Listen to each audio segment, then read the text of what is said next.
to see everybody here. Welcome to our Governor and Council meeting. We have a lot of guests joining us today, which is always great. As a lot of you know, the Governor and Council in New Hampshire is a very unique process. Just a reminder, we have a lot of commissioners coming up and speaking and whatnot, so by all means keep those phones on if you want to take pictures. We love that, but just make sure they're silent so we can make sure we hear everyone without interruption. To kick things off, we'll kick it over to Councillor Walensky. Thank you, Governor. I have a quick reading, a poem that's been very meaningful to me at different times, and I think it's relevant and meaningful in our current times. It's called Bread and Roses. As we go marching, marching in the beauty of the day, a million darkened kitchens, 1,000 mill lofts gray, are touched with all the radiance that a sudden sun discloses.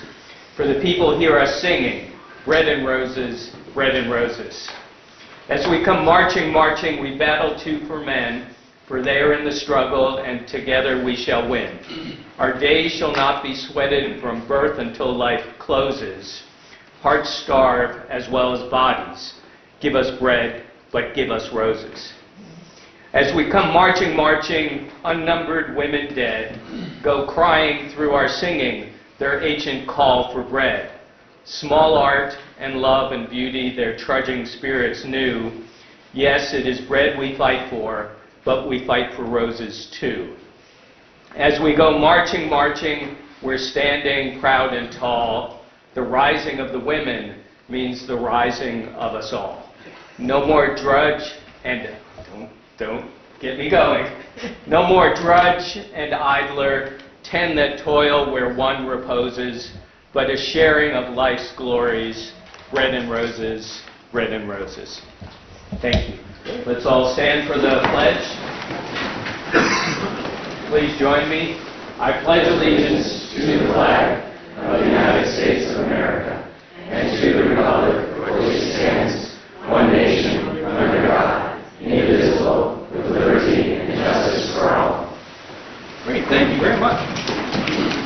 So as a lot of you know, we always like to kick things off in the right spirit. And today we always have great performers here all across New Hampshire.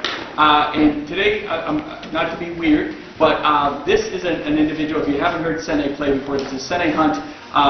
Watching him play sometimes is as amazing as the music that he plays, self-taught, right? Yes. I don't know how he's self-taught to play the way he plays. It's really amazing. And my wife has caught me watching YouTube videos at home at night because I just love watching you play. But you're from here in Concord, yep, right? Playing events kind of all over New Hampshire.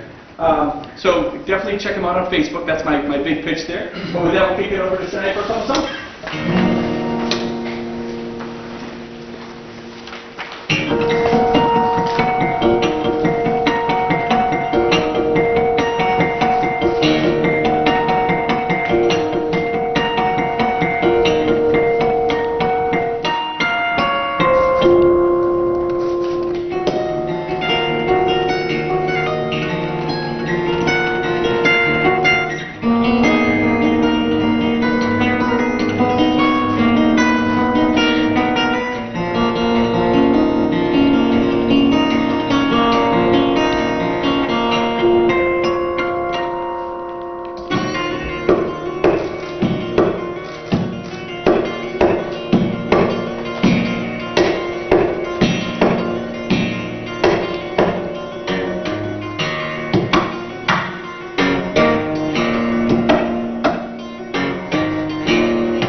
sandbox.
Yeah, Great. Here, we'll bring the council up for a photo.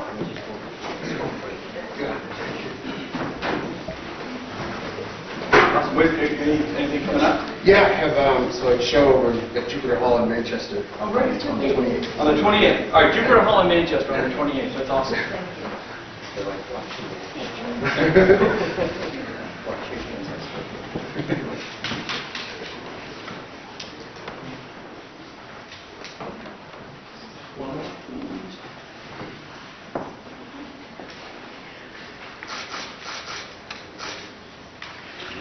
Great. All right. Thank you, Senator. Thank you so much. Thank you. Thank you. Thank you.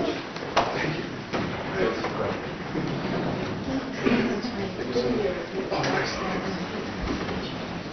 Thank you.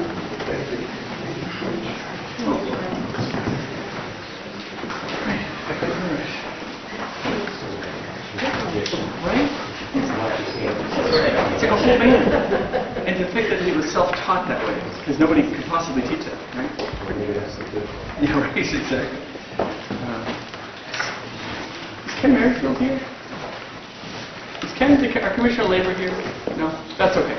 All right. So we have a couple of proclamations we're also going to do today. The first one, both of them are two amazing groups to recognize. The first one of our favorites, it is Girl Scout Cookie Weekend in New Hampshire. So we have some Girl Scouts here.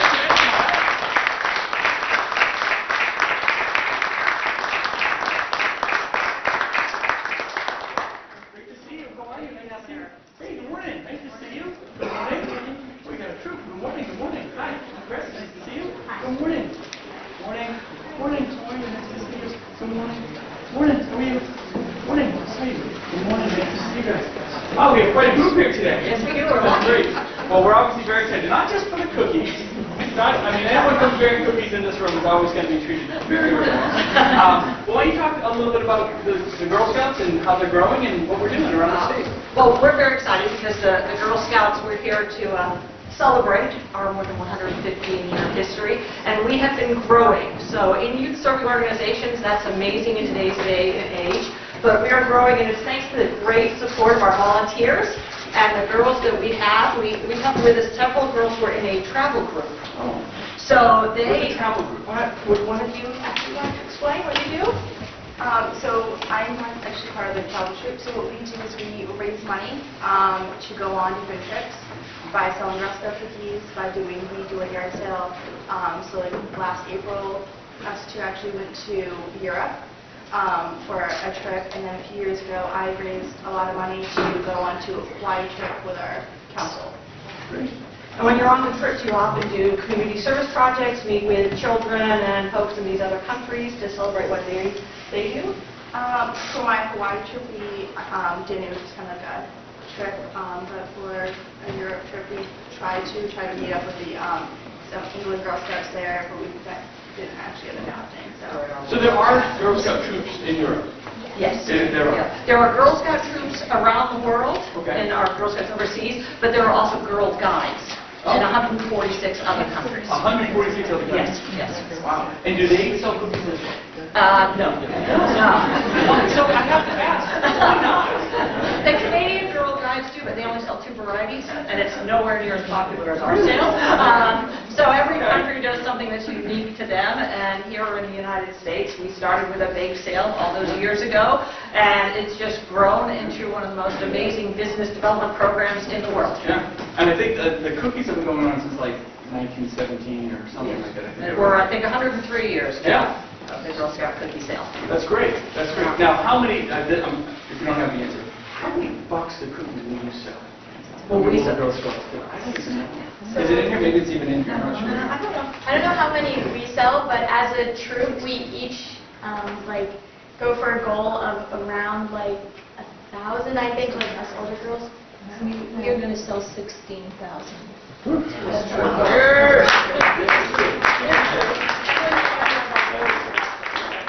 As a council, so our council serves New Hampshire and Vermont, we will sell more than 1.3 million boxes of cookies over the course of the next 6 weeks. Are you buying all of those, Governor? Are you buying all of those? Trust me, you're coming up here with your wallet soon enough, sir. We can take orders, we can deliver, we can do everything. And the cookie sale funds our camps and our programs and the work that we do in the community, so it is essential to the well-being of our organization and the growth of the young women that we serve. That's great. You guys like selling the cookies? Because people come knocking at the door every once in a while. And I think I speak for a lot of people, and not always wanted people. When the Girl Scouts come knocking, come right in, right? That is one of the most welcome, better than all the politicians that have been knocking on our doors for the past 2 years. Now the Girl Scouts come, it's a great way to finish off the season. Okay, so let's read the proclamation, then I'm going to bring the council up to do a picture. Excellent, that would be wonderful. Okay. Thank you. And I'm just noticing you're carrying a big box. I'm wondering, is that maybe for us? We're all going to pitch it. So we have our proclamation recognizing Girl Scout Cookie Weekend in New Hampshire, whereas in 1917, the Mistletoe Troop first baked and sold Girl Scout cookies in their high school cafeteria in Muskogee, Oklahoma.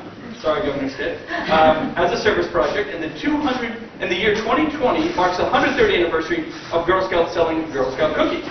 Whereas, from humble beginnings, the Girl Scout Cookie Program was a way for Girl Scout troops to finance their own activities, and it has become one of the most powerful and successful financial literacy tools for girls. And whereas the Girl Scout Cookie Program teaches 5 essential skills: goal setting, decision making, money management, people skills, and business ethics. And whereas during the last century of selling these iconic cookies, Girl Scouts have demonstrated their exemplary leadership and philanthropic spirit by using their earnings to do remarkable work that reflects the Girl Scouts mission. Girl Scouts consistently make positive changes in their communities, thanks in part to cookie sales and doing what they can do to make the world a better place.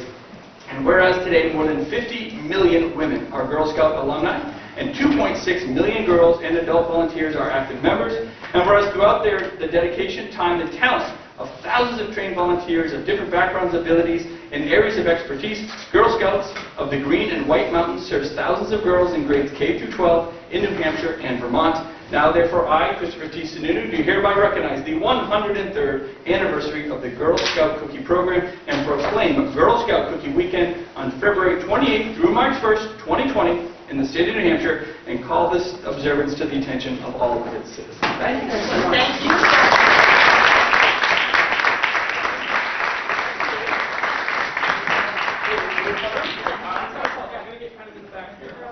We'll get everyone kind of squished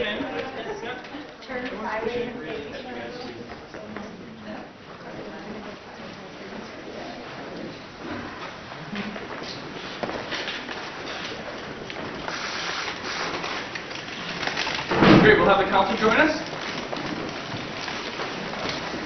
Great, thank you guys for coming out.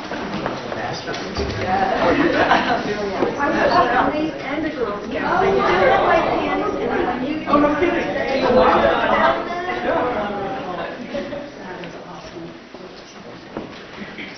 Yeah.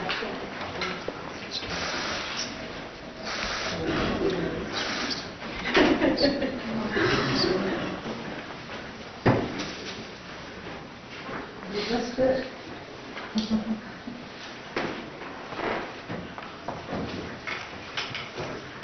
Great. Thank you. Thank you. This for the council? Oh, thank you so much. All right, so That's a sample of every variety. here's my fair share, and then we will put it in, and we will give these to all the councilors. Councilor Linsky, I'll let you distribute the cookies. Thank you very much.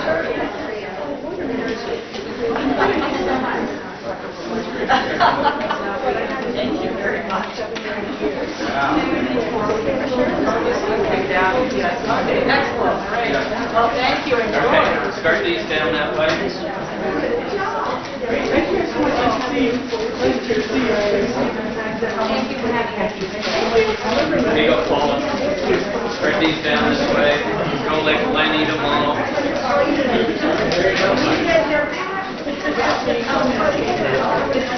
Oh, goodness, that's what I did. Grab one.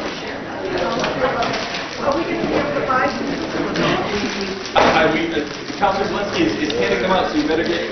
I did move one there. I will trigger the thing.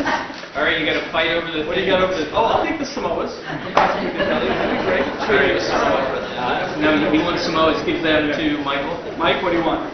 Samoas or you choose? All right, if I open these, are we going to have some today? Why not? All right, Councilor, I'm just telling you, I've eaten Thin Mints for years. They don't work. I don't know. That's the one thing about I mean, I love them, but I don't get it. I know, right? Yeah. Okay.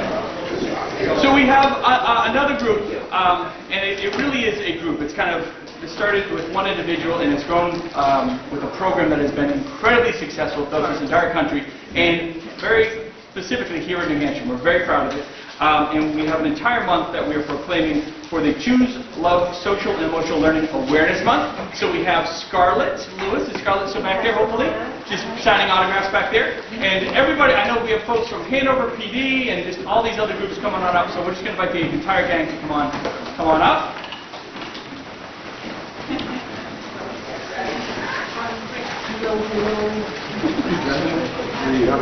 Nice to see you. Hey, how are you? Nice to see you. Send these to the audience. Take a couple. Nice to see you. Good to see you. Hey, good to see you. Great. I can't remember. It's like from the 1912 Red strike. Okay, so it is no secret what a fan I am of the this Choose Love program. I met Scarlett years ago. Sorry, where are you, Scarlett? You're not gonna hide. I met Scarlett and her son JT 2 or 3 years ago, right? And this kind of concept was born. And we looked at the program and we talked about what we can do in terms of really changing the culture. For folks know I spend a lot of time with early childhood development, but changing the culture in schools and in our communities. And this program, which is free to download, it sounded good. And when we really took a look at the program, it just was out of this world. And then we had all these other folks start looking at it and taking it on. We brought someone into our office. Shannon has done an incredible job going out and talking not just to schools, community centers, foster care programs, police departments, everybody really getting on board this. It has gone like absolute wildfire, way beyond my wildest expectations, to be very honest. Over 400 schools, something like that? Yeah, 429. 429 schools have downloaded this program in just the first couple of years, which is just unbelievable. So I don't want to, I'll leave it at that. Scarlett, I don't want to put you on the spot. Do you want to talk a little bit about the program? Maybe what Scarlett goes all across the country. She invented the program and it goes all across the country, seeing it nationally. Sure. Well, the program's based on social and emotional learning. Social emotional learning teaches children, and it's actually something we practice all the time, all of us, how to have healthy relationships, how to manage their emotions, how to be resilient and even grow through difficulty, how to make responsible decisions. These are all called essential life skills, and we have to learn them. And so when my 6-year-old son was murdered at Sandy Hook Elementary School, I wanted to dedicate the rest of my life to being part of the solution. And I found that this is the solution. It is a proactive, preventative approach. And I just want to say that I have worked with both of the last 2 presidential administrations. I've worked with administrations across the country, and this administration in New Hampshire is the most courageous leadership. Everyone who is standing behind me does the right thing for our kids with absolute courage and dignity. They talk together. They are incredible in their effort. And I just want to say I am so honored to be working with New Hampshire. It's absolutely amazing. You all are doing more for our children's safety and well-being than anyone else. So thank you so much.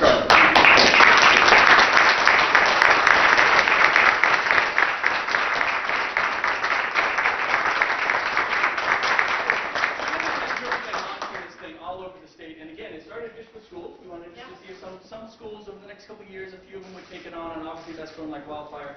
And as you can see, we have members of law enforcement and Hanover PD especially. They've been really leading the charge and working with a lot of local communities, not just themselves. But why don't you talk a little bit about some of the other areas where this is going? Sure. So I mean, the representation here, I think, speaks for itself, and there's a lot more people that would love to be here as well, but of course it's space, right? So I know the governor has asked me, how are you doing this? You're only one person, right? But it's everybody across our state. Once people get a hold of us, and it's the leaders that we have, the commissioners and assistant commissioners and our SROs and police departments, everybody. Former Chief Justice Broderick. We have somebody representing superintendents, Garth McKinney from Nashua. We have counselors, teachers, everybody. And Chris Gallo, please come here. She's representing principals for our state as well. So it's really organically taken off like wildfire. I think our state recognizes obviously the importance of it. People are craving this to not just help our youth, but our adults as well. So I'm very honored to be in this position, and I couldn't be prouder of what's happening. Thank you. And if folks want to get involved, frankly, you can just call our office and ask for Yeah. I mean, and that's why, again, we just kind of funnel it all to one point. And again, I don't know how you made all this happen, but it's awesome. It is awesome. You couldn't be more excited. So we have our official proclamation recognizing the Choose Love Social and Emotional Learning Awareness Month for February 2020. Whereas it is important to bring awareness to the mental health challenges that students in New Hampshire and across the country face each day. And whereas social and emotional learning helps teach students the skills they need to navigate stressful situations and thrive physically, emotionally, and mentally. And whereas social and emotional learning helps ensure academic and personal success through teaching better self-awareness and management skills, and also increases the preparedness to learn. And whereas reducing bullying and ending school violence through cultivating changes in the school culture and the climate is an integral goal of social and emotional learning. And whereas addressing the challenges children face today in today's world and recognizing the importance of social and emotional health in helping students to learn and grow in a safe and caring environment. Now, therefore, I, Christopher T. Sununu, Governor of the State of New Hampshire, do hereby proclaim February 2020 as Choose Love Social and Emotional Learning Month in the State of New Hampshire and call this to the attention of all of you.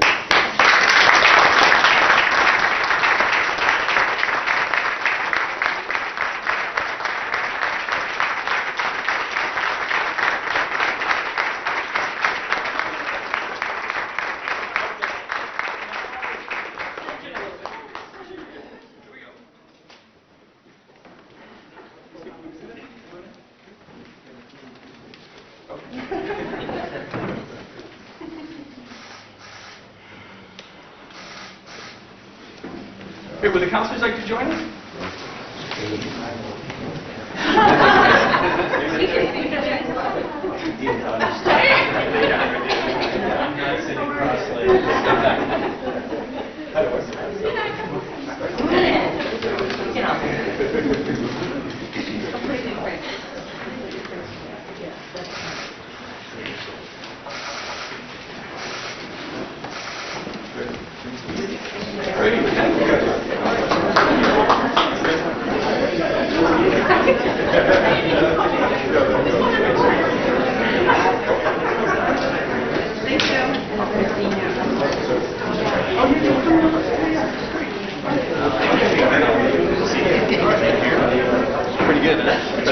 see it.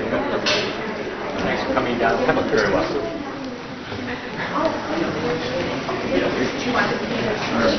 I am on the docket.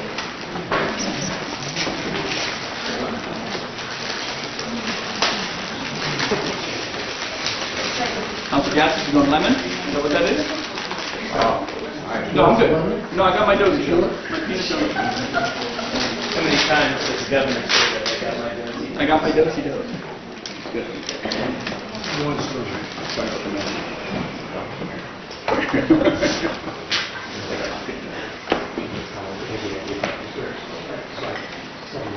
Yeah, I was going to say, I think we got about 7 days.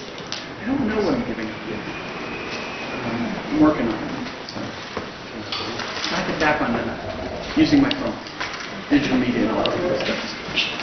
But we'll see. Okay.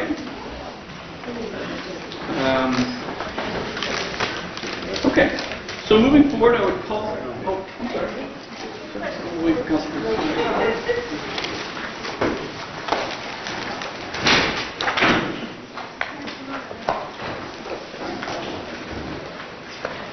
Okay.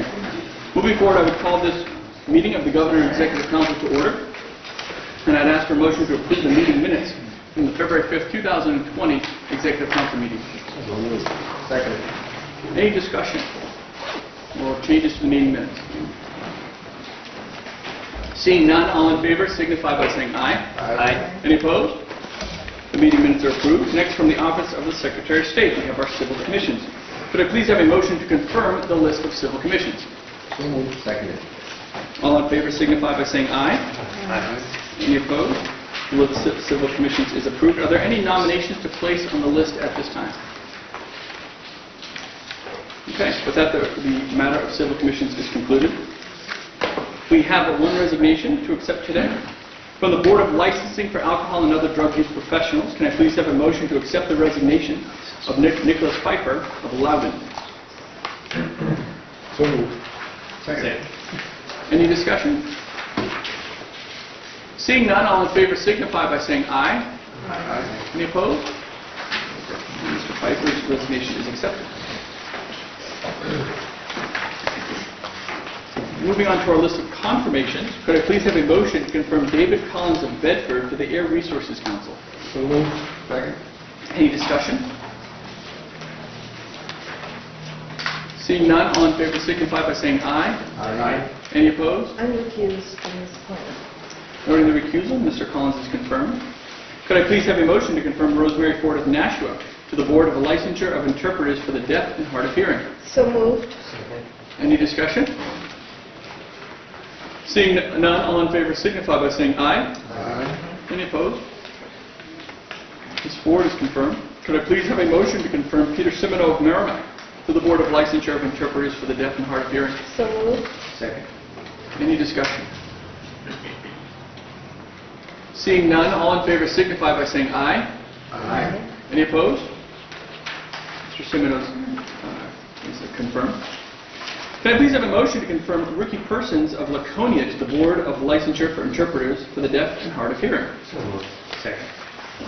Any discussion?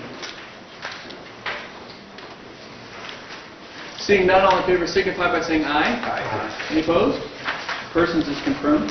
Could I please have a motion to confirm Ashley Woods of Manchester to the Board of Licensure for the Interpreters for the Deaf and Hard of Hearing? So moved. Second. Any discussion? Seeing none, all in favor signify by saying aye. Aye. Any opposed?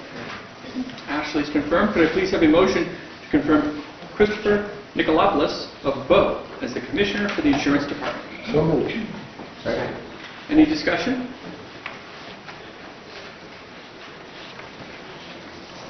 Seeing none, all in favor signify by saying aye. Aye. Any opposed? Mr. Nicolopoulos is confirmed. Can I please have a motion to confirm Mark Roy of Amherst to the Medical Review Subcommittee? So moved. Second. Any discussion? Seeing none, all in favor signify by saying aye. Aye. Any opposed? Mr. Roy is confirmed. And can I please have a motion to confirm Jacqueline Raza of Manchester to the Recreational Therapy Governing Board? So moved. Second. Any discussion? Seeing none, all in favor signify by saying aye. Aye. Any opposed? Thank you, confirmed. That concludes our confirmations for today. I have some nominations to read into the record. To the Adult Parole Board, I nominate Horace Henriquez of Lyme and John Brandt of Concord. To the Athletic Trainers Governing Board, I nominate Christy Ridings of Wilkesboro. To the Board of Hearing Care Providers, I nominate Jason Vanier of Guilford. To the Board of Veterinary Medicine, I nominate Jill Petronaggio of Mount Vernon. To the Fire Standards and Training Commission, I nominate Jason Green of Kensington and Robert Field of Manchester. As a Justice for the New Hampshire Circuit Court, I nominate Kimberly Chabot of Henniker, John Curran of Londonderry, and Tom Reed of Epsom. To the Hampshire Real Estate Commission, I nominate Steve Steiner of Center Conway. To the New Hampshire Veterans Home Board of Managers, I nominate Robert Goldner of Alexandria. To the Rivers Management Advisory Committee, I nominate Victoria Bunker of New Durham. As the State Fire Marshal of the Division of Fire Safety for the Department of Safety, I nominate Paul Parisi of Salem. And that concludes the nominations at today's meeting. Moving on to our consent calendar. We first ask for a motion to adopt the consent calendar agenda. Second. Any discussion or request to remove items for further discussion from the consent calendar? I'm just going to give everyone a moment to get the papers in order.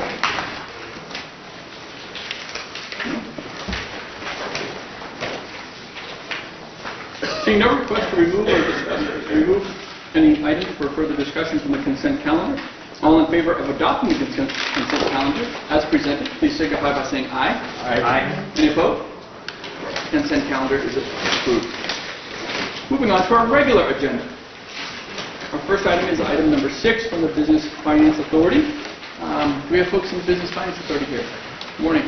While they're coming up, I guess I'd ask for a motion to adopt agenda item 6 from the Business Finance Authority. We have a motion and a second. Good morning, Mr. Wallace. How are you? Good morning, Governor. Thank you for the cookies.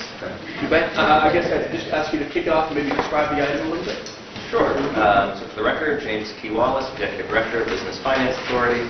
The item before the council today is the renewal and refinance of the existing $20 million estate guaranteed bonds that essentially form the core of the BFA. It's been in place since 1992. It's what's used to fund our statutorily required reserves. It's the money we use to lend out and support companies. It helps support the guarantee programs that we offer to our local businesses. Periodically, the bonds mature, and we need to come in front of the council to request a refinance and just an extension of exactly what's in place today, which is what we're here today. So what would happen if we're approved would, just like it's happened many times before, we issue the bonds get held in escrow, they pay off the old bonds, and then we come back in 10 years and request it again. So with that, let me ask you, how does this, what happens if we don't approve these bonds? They become called and due, and the BFA would be required to pay $20 million, which could potentially, would trigger the state guarantee. Ray, do you want to fix the floating rate? Oh, yes, thank you, Councilor. Thank you for the one difference between what's already in place. So this is no new money. This is just changing essentially the date on the existing money. We're converting it from what had been a variable rate mode in the past to a fixed rate mode now. Rates are very low in the market right now. We didn't plan this timing, but we feel very fortunate about the timing. So this would lock in the rate for the next 10 years at historic lows. Having been in banking for a long time, usually when someone comes back after 10 years with inflation and everything, it costs more money. So you've not changed in that 28-year period? The one thing we've done actually is paid off some of the debt over that period. Statutorily, we're allowed to request up to $25 million, which was done at the very formation of the BFA. $5 million of that was paid off, early on in the corporation's existence. 20 million supply chain. I think so. I mean, this isn't like buying a piece of equipment where it's paid down and you re-borrow it. It's sort of just sits there, it's lent and then paid back and relent and paid back. But I think this is sufficient.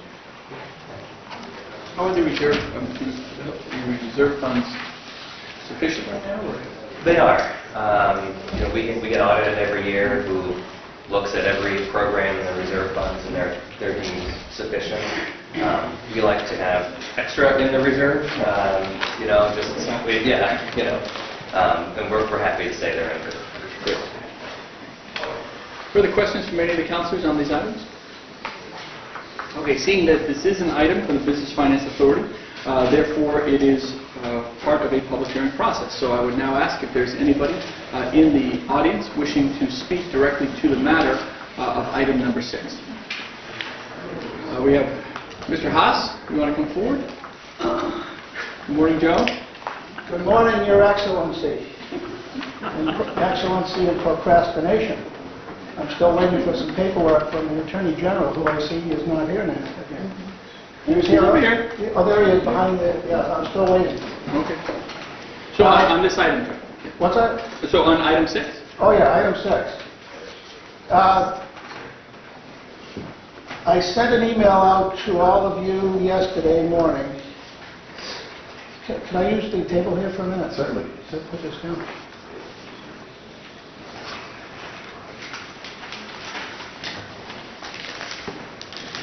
Here's your copy, physical copy.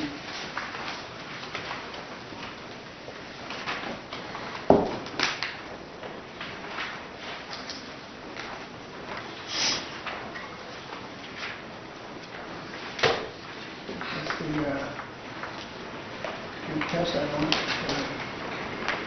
Secretary to record there. By the way, I'm still waiting for some paperwork out of her office too. Ever since February 5th. The Attorney General wants going back to November. You remember I was here last time on a generality that all these businesses that are looking for this money do certain things. Yes. And I cited let me see. I cited the Constitution. One of the amendments. Do you remember which one that is? If you're asking me, I do not. But myself, remember what you were saying. I don't. Well, let me remind you. It's the 14th Amendment, where it says in sections 2 and 5 that us in the states where we cannot vote for our judicial officers, the representation in Congress shall be reduced. And the one way to force that upon our delegation, the 2 senators and the 2 representatives in the Congress in Washington, one of those ways is not to pay into the money into the system. In the system, I mean, these bonds are taxed. One of my questions in my email this morning at 8:47 was, is that a tax put upon them by the feds and or the state, or both? So these bonds are bought by investors, all walks of life, and the interest they earn on the bonds is considered income. So wherever they happen to live, they need to follow the income tax laws of wherever they happen to live. Of the state and the United States, right? Both.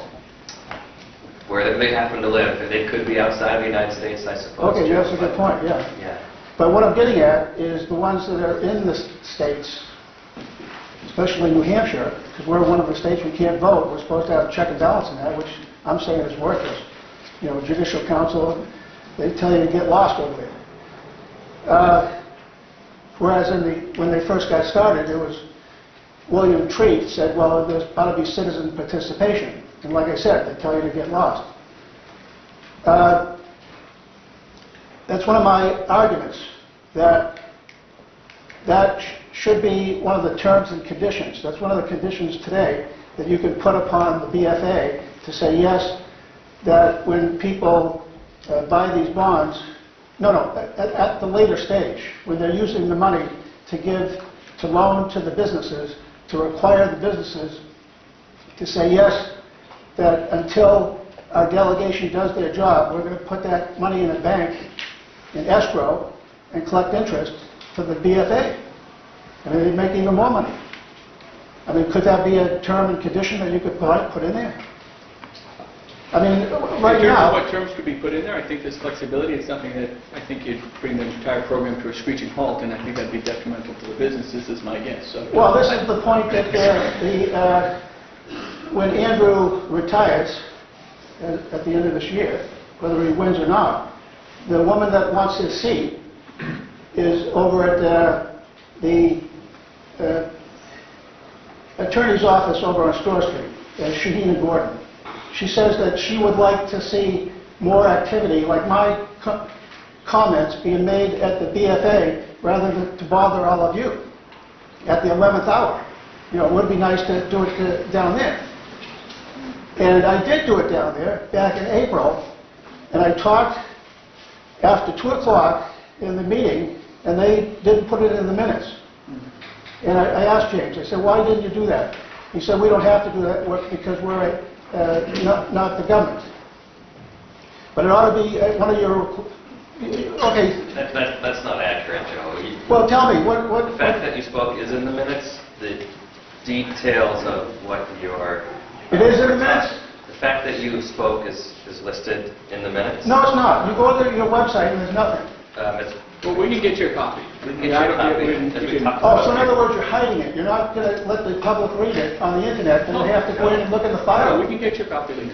Yeah. Well, I'll make sure that... Well, my whole point is that all the other businesses that apply, I would have liked to have said, well, look on the website, on that page, link, and read what I have to say. Are you agreeable with that or not? Because if you're not, I'm going to be at the Governor Council saying, no, do not loan this money to this company.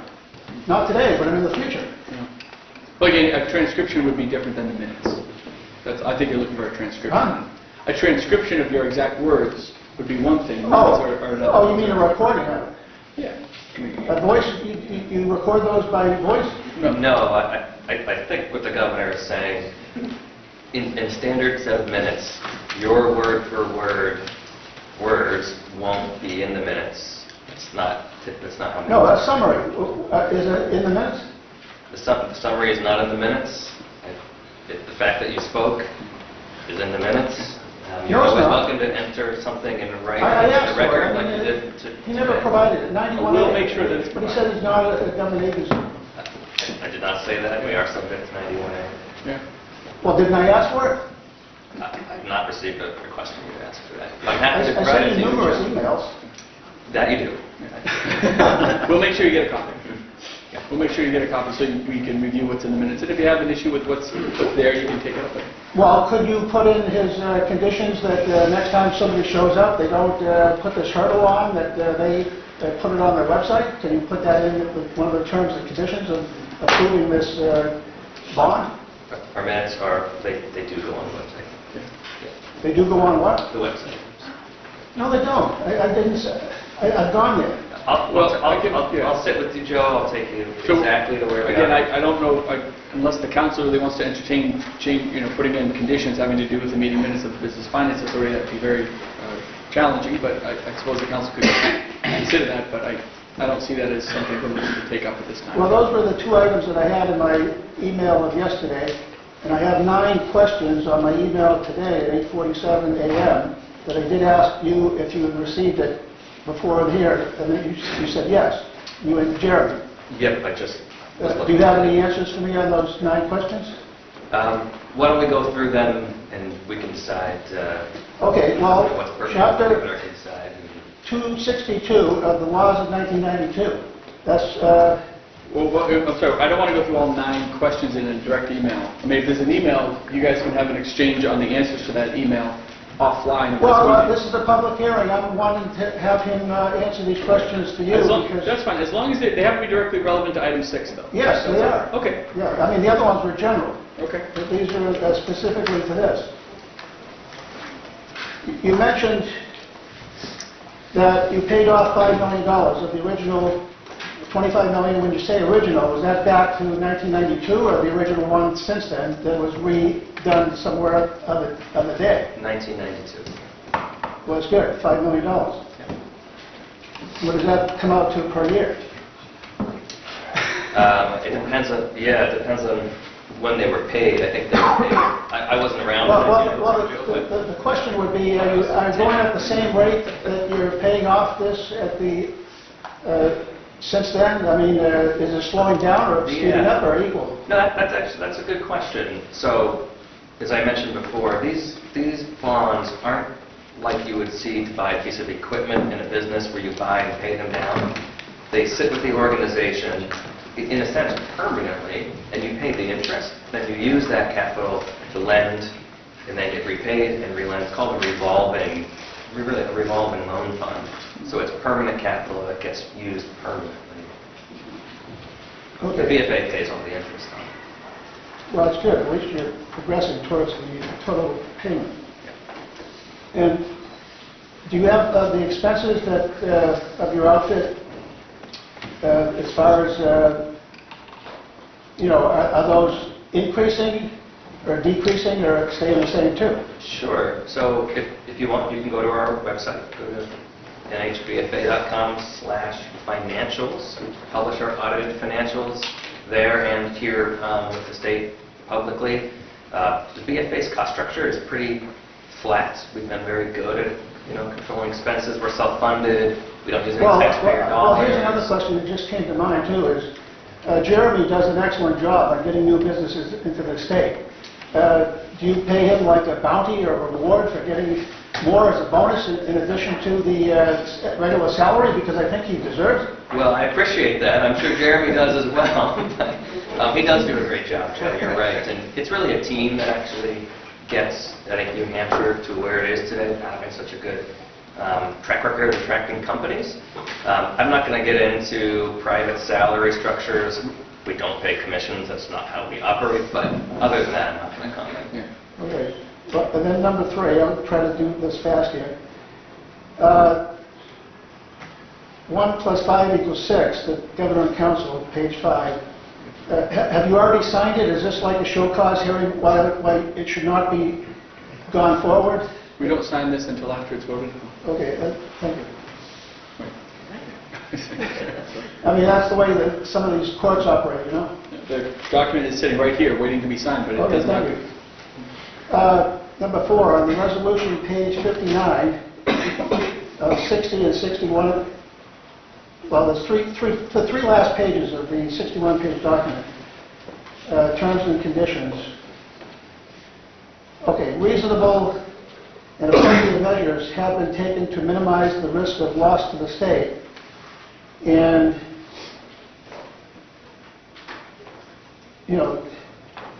when a company borrows this money, I mean, to have them with less expenses would be better so that they could pay you.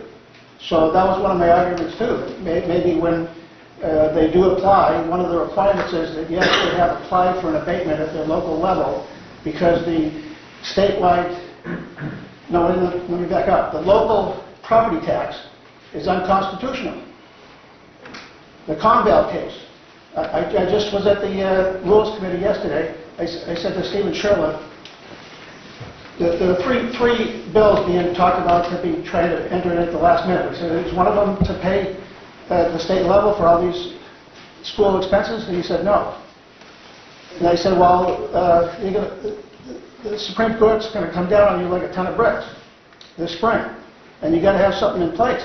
And it would be nice to have, you all put a term and condition in there saying that yes, that these companies will apply at the local level to get abated. That would give them more money to pay you off. And if they pay off you ahead of time, the better. Joe, the BFA is not going to advise New Hampshire businesses not to pay their taxes.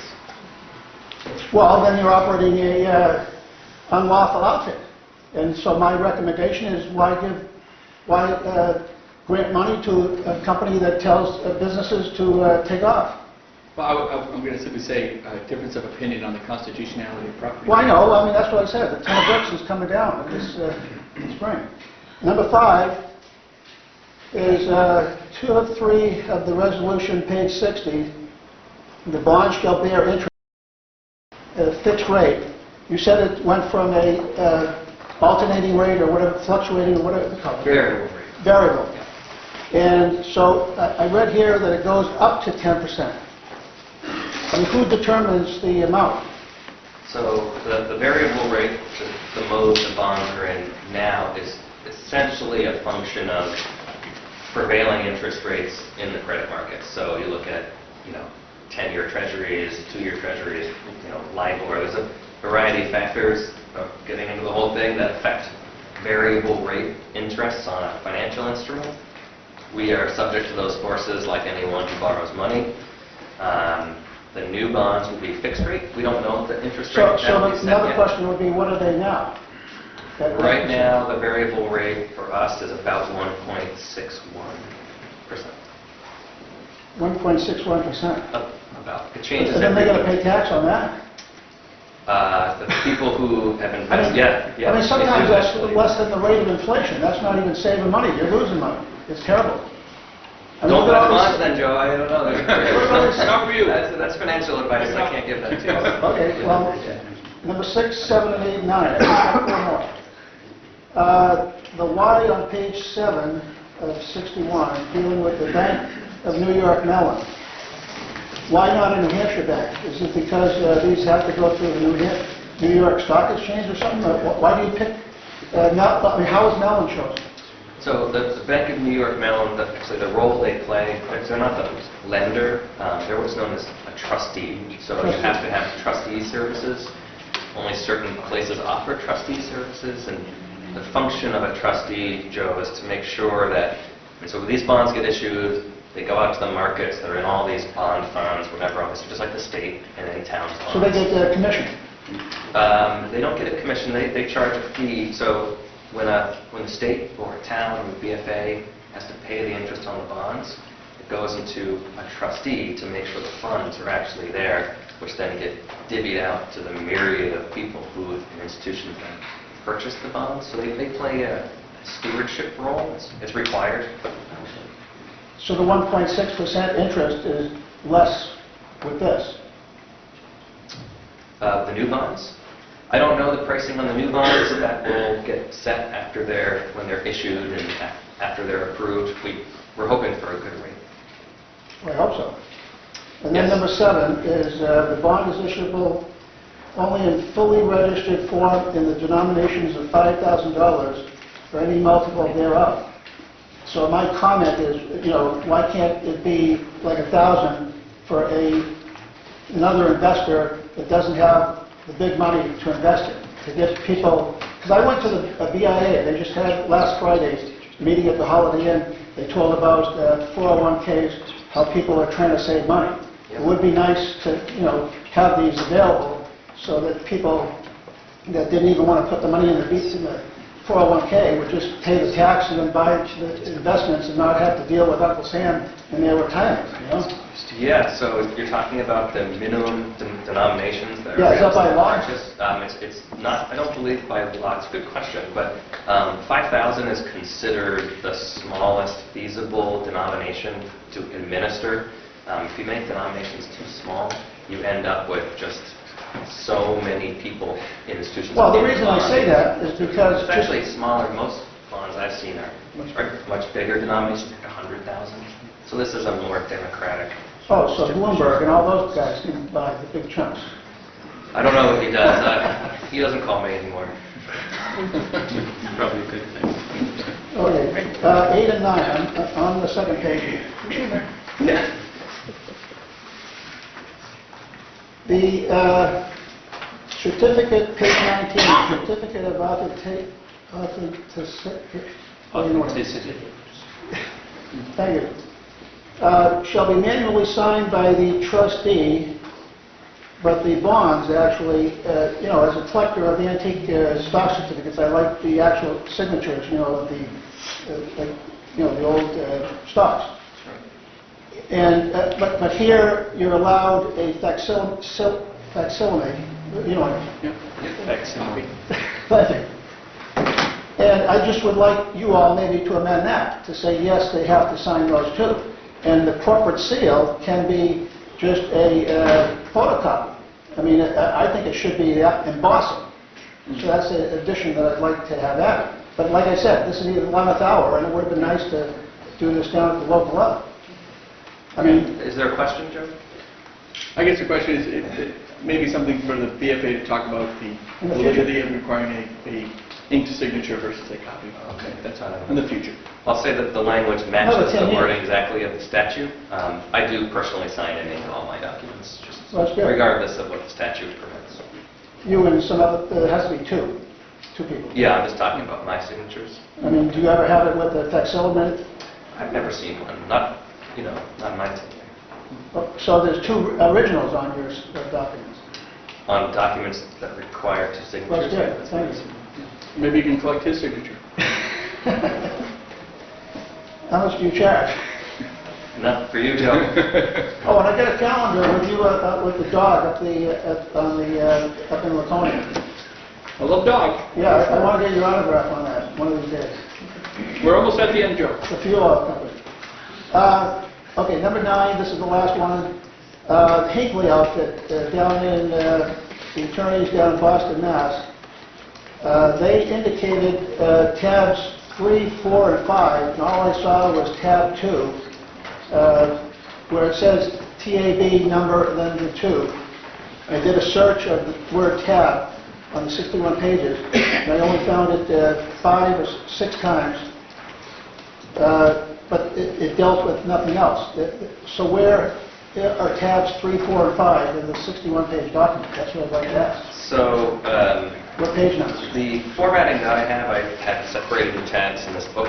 Joe, I don't know exactly how it ends up looking in the stack for the counselors, but tab 3 is the trust indenture, which is in the stack.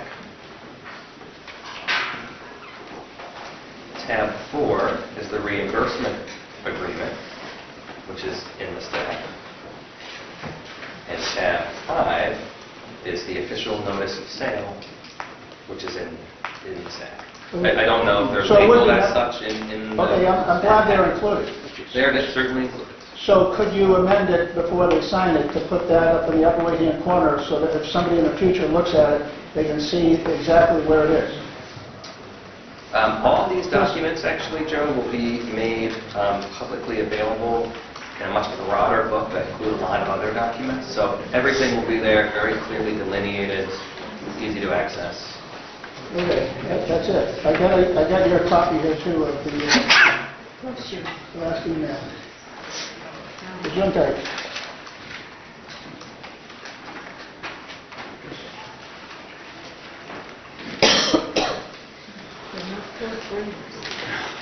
How do you know?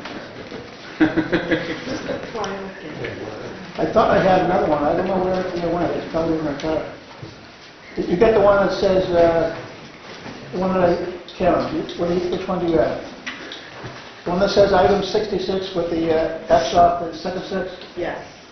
Okay, I'm missing the other one. I'll give that to you later. All right. Well, thank you, Joe. Thank you. Civics, it's pretty awesome. Great. Thank you, sir. Anyone else from the audience wish to discuss this item? Item 6 from the Business Finance Authority? Seeing no one else wishing to come forward, I will close the public hearing portion of this item. And now ask the councilors if they have any additional questions on item 6. Seeing none, all in favor of item 6, please signify by saying aye. No, roll call. Yep, thank you. Council Cryan. Yes. Council Valinsky. Yes. Council Prescott. Yes. Council Gatsas. Yes. Council Pignatelli. And with that, the item is approved. And you have earned this one. There you go. Thank you, Girl Scouts. Have a good day, everybody. Good morning, Ms. Drew. Good morning, I see you're back in action. I am back. The wing is still healing, I see. Almost ready. Who do we have with us I today? have wonderful ladies and gentlemen from the Madbury-Durham area of recreation, and I also have a former classmate of Councilor Prescott's with the group. Join us back. Terrific. Good morning. So, from Madbury Durham, but I Councilor would Valinsky? defer to Councilor Prescott since he's got a classmate in the Oh, room. okay. So go ahead. Well, Councilor Valinsky is from District 3, which is Two. District 2. You're 3. Mr. Durham and Madbury. I'm District 3. Wait a minute, we can switch. Nice to see you, Brad. Yeah. So this is Brad Allen, my classmate from 1979. We both graduated, and Virginia is also part. So the three of us from Exeter High School, and thank you all for coming. I'm going to pass it right back to Councilor Valinsky. Okay. He'll tell you all about us. Well, I'll be very brief. I'm Andrew Belinsky. I represent Madbury and Durham, District 2. I've got the horribly gerrymandered district that runs from Rochester to Concord to Keene. It's an odd way to put things together. Let me introduce my colleagues. Mike Cryans is District 1, which is everything north of from Laconia and above. You've met Russ Prescott, who's number 3, the southeast. Ted Gatsis represents District 4, which is the Manchester area with some add-ons for Bow and Loudoun and Barrington, right? And Deborah Pignatelli, who's got the District 5, Nashua, Milford, Merrimack area. And the gentleman standing at the far end is the governor. So what we do is we tell you to line up. You can shake the governor's hand, tell him your first name, and just watch the tripod. So just pass through this way and you'll be all set. You're giving the full fourth grade experience. Fourth graders need those instructions. Thank you for coming.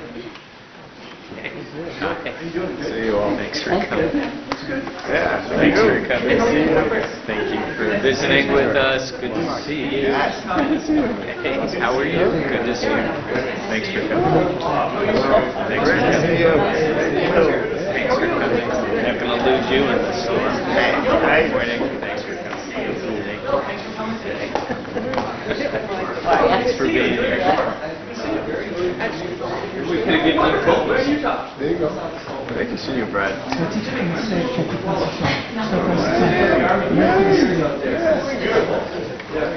Yeah, it's crazy. It's wonderful. Well, nice to see you. Thanks. Good to have you. I know, isn't he a young guy? Oh, good to see you. Yeah, so I believe. Yeah, he is. Yeah.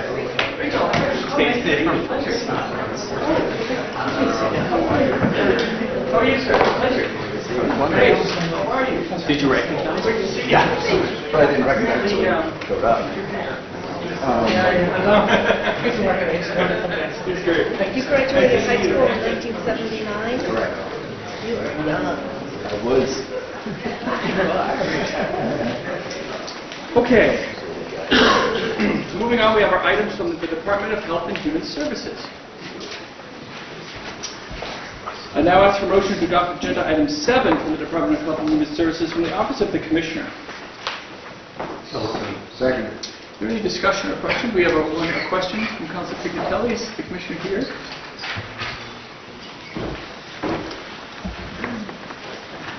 Morning. Good morning. Morning. Elizabeth Commissioner for the record. Good morning, Commissioner. Good morning, Council. So I have some questions about this. Yes. We sometimes transfer funds, but we have never had this kind of transfer that I can remember during Governor Lynch's terms, or Governor Hassan's terms, or during Nick Toufus's time at Health and Human Services, or Jeff Meyer's time at Health and Human Services. So I understand that we're transferring $3.4 million out of DCYF to pay for something. So I'll let Karen address the amount, because I assume that you're talking about the amount of money that's being transferred. That's never been done before, And the reason or the why. DCYF. Yeah. So the concerns about the DCYF transfer is that we are transferring money out of personnel lines for payrolls past. So payrolls from July 1 through December that weren't filled. So perhaps there were vacancies, there were people out on family medical leave and not paid, perhaps a benefit package that was a single plan instead of family plan.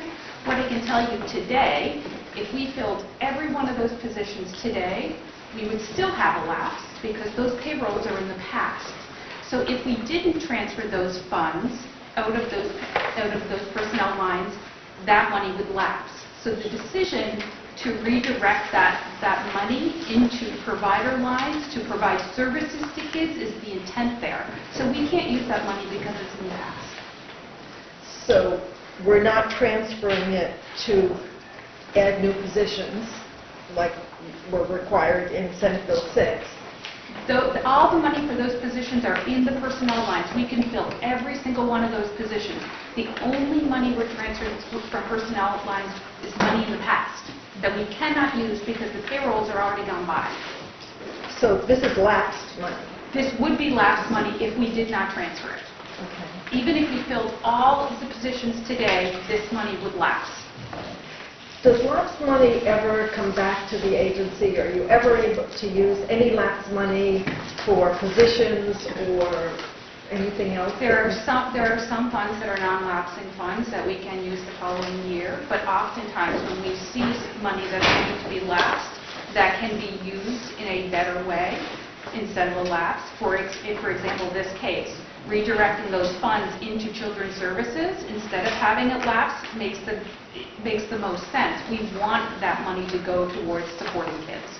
Mm-hmm. And so do I. Is this money going to be part of the $25 million that you need to give back to the state? No. So there are two things. There's the back to the budget $25 million, and then there's our lapse fund.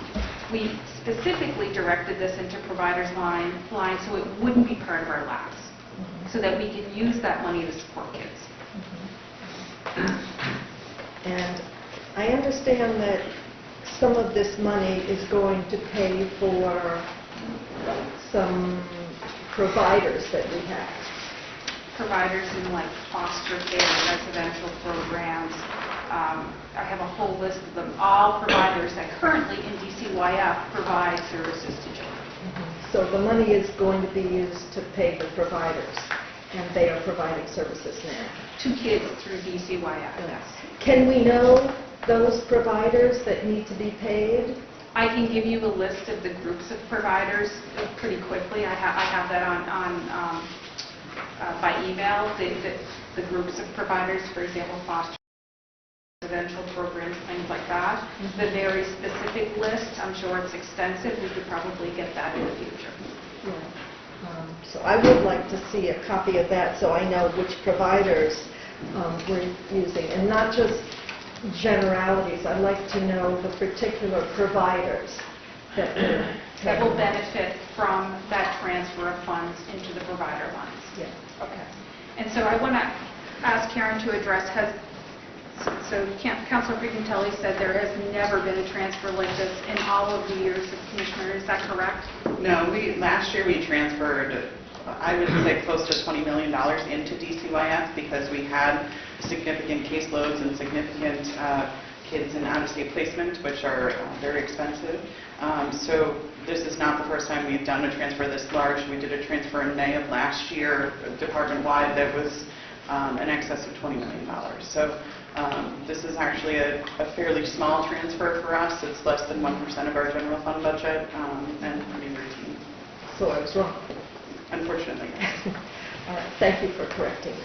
I do have other questions, but I think probably other people have questions, and so you may come back to me later. Sure. Councilor Gatz, your questions on item 7.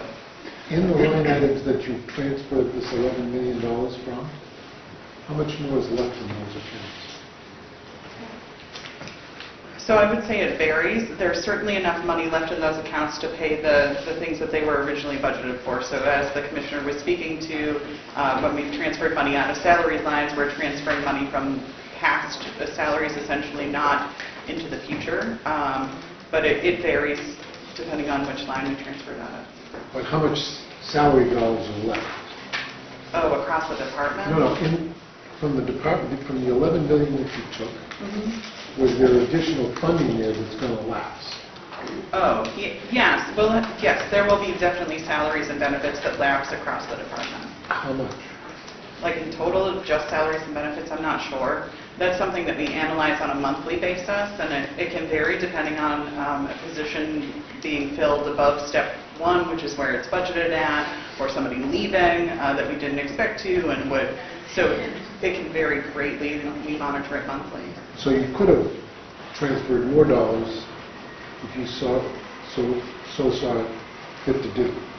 Potentially, and I would say that there's a good potential that we will have to transfer more dollars in the future. Like I said, every month we're monitoring, and at a point in time we decide, okay, we're going to do a department-wide transfer, and I would guess there will be at least one more, potentially two. So as payroll goes by and we look at potentially lapsed dollars from that payroll, we need to make a decision on whether we allow that money to lapse or we redirect it and transfer it into a line that meets the needs of the clients that that program is supposed to serve. Did you come back, Councilor Carnes, did you? So moving the money around, we're always meeting the needs of what it's intended for. Is that what you're saying? Yes, not always within the very specific area, but within the department.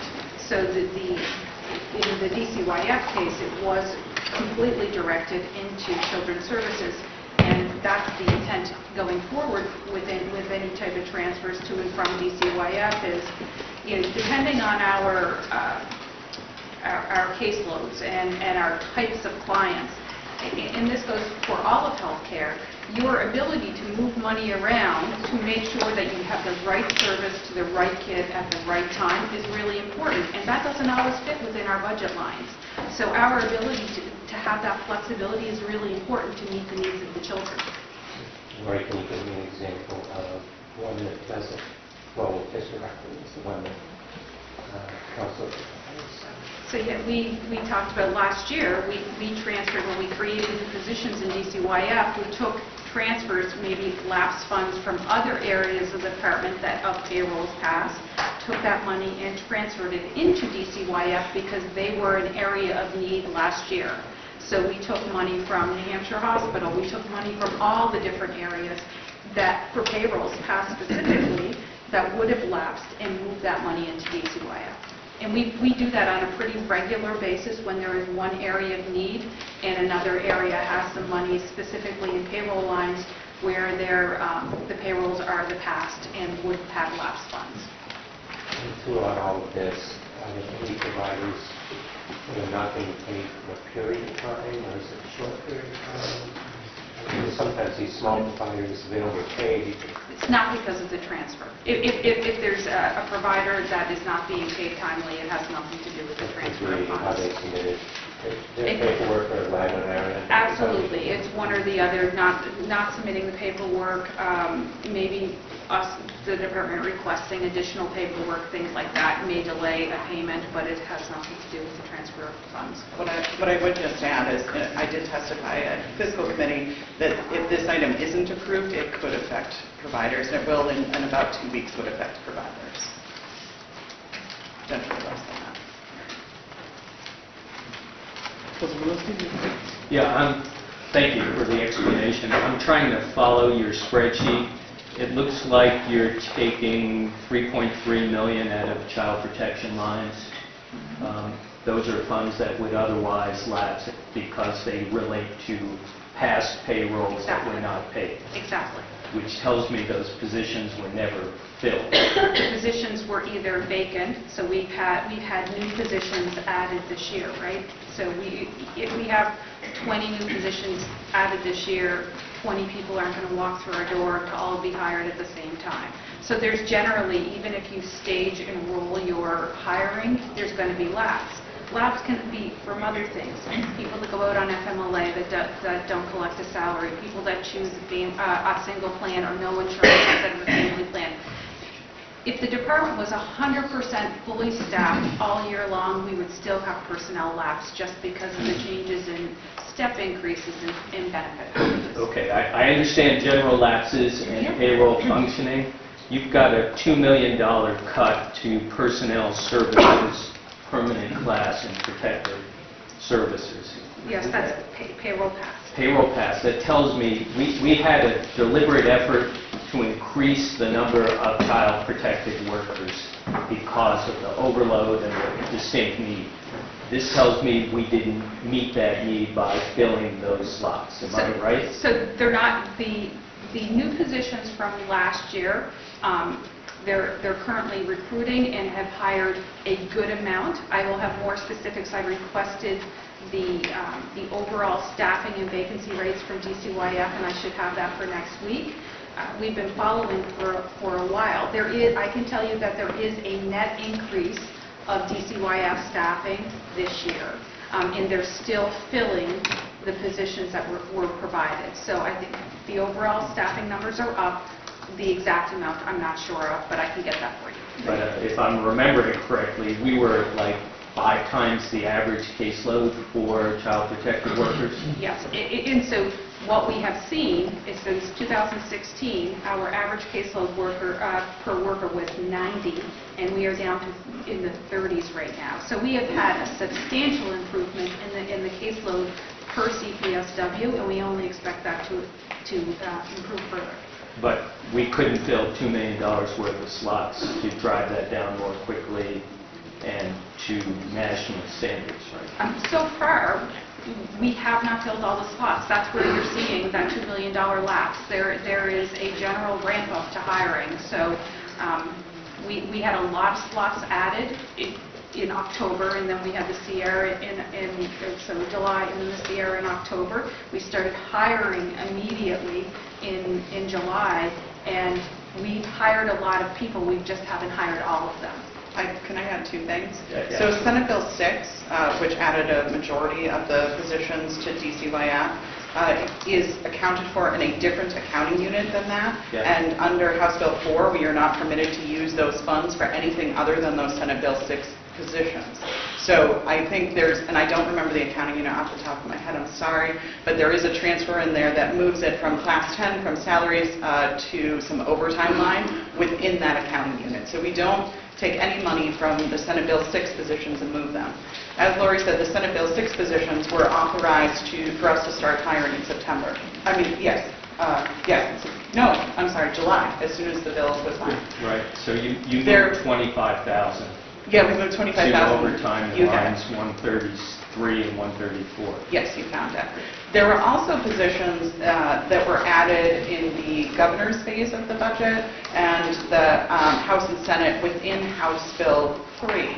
Those positions were not authorized to start being filled until September, October really, once the continuing resolution passed. And there was an entire year's worth of funding for those positions that we could not start recruiting until October.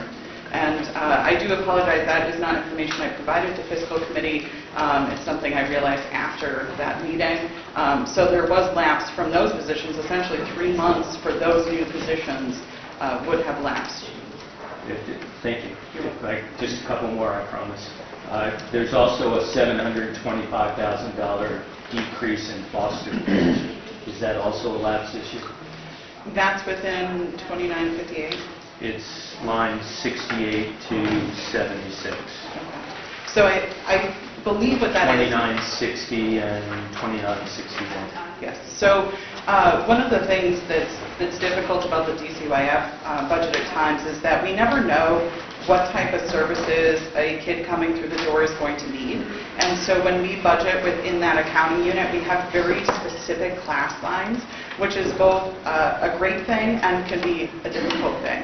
Right? It's a great thing because we're tracking it very individually to see trends, but it can be difficult when we have more kids come in that need,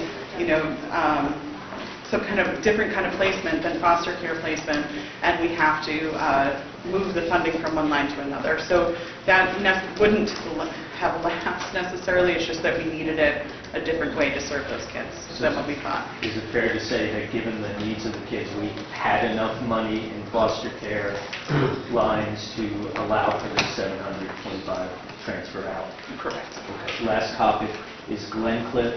There's a $119,000 decrease in the Glencliff monies. Why is that? Well, I don't remember exactly. I would need to go back and look at that. Does it help if I tell you the lines? Maybe. Yeah, It's 689 to 700, and it's 689 is 091. 091 general funds. Looks like equipment and benefits way down. Yeah, I don't recall. I would have to research it. Maybe talk to me later. Yes, I can. Great, thank you, guys. Further question on item number 7? Further questions? Councilor Fernandez? I'm not sure how to phrase this, but do we plan to get people that we need? I mean, I know some of these jobs are high burnout and they're difficult to fill, and people get a job and all of a sudden they find it's overwhelming and they leave pretty quickly, or sometimes you'd like to make that much money doing something else, it's a lot less stress and such. I think a wage study is warranted to see if what we pay CPSWs, and not just CPSWs, all of the DCYF staff, to see if we're competitive with the wage scale. I think it's warranted based on the history with recruiting people and keeping them, and not just recruiting, but retaining them in the high degree of burnout. I think it's definitely warranted. I would just note one of the other challenges that I know Charlie Erlinghausen has been working with is the personnel. We've made a lot of personnel reforms here to get people hired faster, but it's still really challenging. The processes that you have to go through, a lot of it is tied up with whether it's contractually with the employment contract, or whether it's tied up in the budget, or just the rules. Charlie and his team, I think, have done a great job trying to break down a lot of those barriers. But when you have a group like Waypoint, for example, that can hire a lot faster, that's one of the challenges that we have. So we're trying to break down the timing silos is important. DCYF changed the way they hired, and based on the first 7 months of data of doing their job test, they hired 44% higher people, more people in the first 7 months than the previous 7 months, just from changing their hiring practices and going to a job test type program, so that you have mass recruitment and mass interviewing going on at one time, so that you're not getting caught up in those timelines. And just in 7 months, we saw a 44% increase. Councilor Picatelli, I'm sorry. So you need to take $25 million out of your budget to return to the state, is that right? Where is that money going to come from? It's currently under review. We're looking at it now. It's over the biennium, and Karen and I have met twice now, and we'll continue to meet in the coming weeks to determine where that $25 million will come from. Could it come from staff that you haven't had a chance to fill? There's not an intent to have it come from lapse funds. There are still lapse targets for the department. Right, we still have a lapse to meet, and oftentimes those, if there's a lapse, they will go to our lapse target. But the $25 million, there is no intent of it coming from personnel funds. So the intent is not to take it from personnel, but would you tell me that we will not be taking it from personnel? I can tell you that there will be no layoffs or reductions in staff or programs at all. And hires could probably be new hires. There's not been any slowdown on our recruitment for new staff at all. Any new positions that we've been afforded, we are in active recruitment or have already hired. So there has been no action by the department that indicates that personnel or any employees in the department will be impacted by the $25 million. So I'm glad to hear that you're still recruiting the 113 positions that we were given for caseworkers for children. Can we know how many people have left and how many people have been hired since you were able to start filling those positions? I can have that for you at the next meeting. DCYF is doing a dig into their data to make sure I have up-to-date and accurate information for the last several months, so that it indicates the trend line too. So not just the numbers, but is it going in the right direction, the wrong direction, so I can have that data for you at the next meeting. Okay, and some of us might like to be updated as we go forward from here as well. So maybe every month or so we might like to hear, because this is a very important issue for me.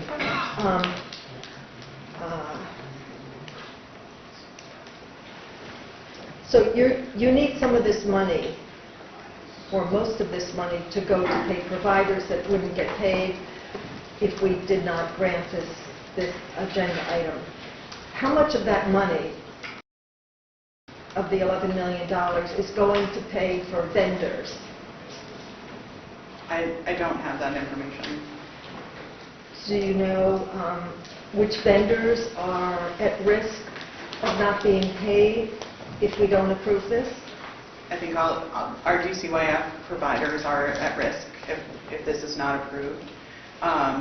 What I testified to at fiscal committee is that, as I mentioned, we look at the department's finances monthly, and we review what's needed across the department. And this is a point-in-time transfer for that. I would also mention that Department of Administrative Services, I've consulted with them, and there's no way to approve part of this. That was part of the discussion at fiscal committee. Could they approve just part of it? There's really no way to do it because it needs to stay a balanced transfer.